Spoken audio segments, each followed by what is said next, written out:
Kay Jobs, ano masasabi mo sa issue? Ano ba issue, bro? Issue kasi na kay Joy,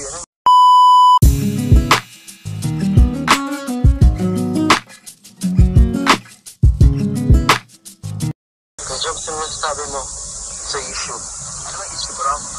Issue kasi na kay Joy, ano ba yun? Ako bro, promise, sa totoo lang, natatawa lang ako. Kasi never kami tawag din, nagkakasama.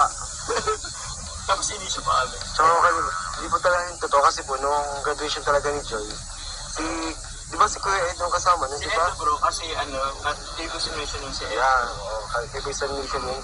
Kaya po imposible. Imposible talaga bro. Kaya po yung narinig po, fake news po yun. Po, klaro na po as mapatos sa konsat. Pero siyempre, sa mga iba dyan, hindi na niniwala, bahala po sila. Wala na po kayo. Magagawa niya. Opo, wala na po kayong magagawa kung hindi po kayo maniniwala po kayo.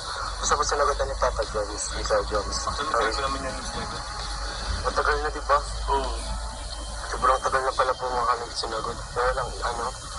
Walang relationship between Kuya Jomo at Joy Pambilla naman. May issue lang po talaga nagawa.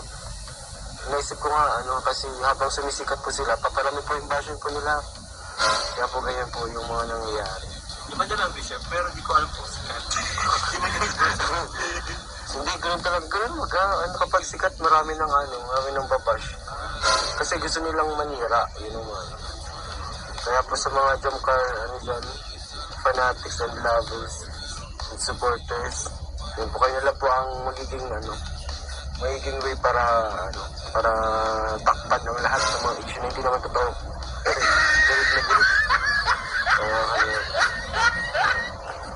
Pero ano pong regalo nyo?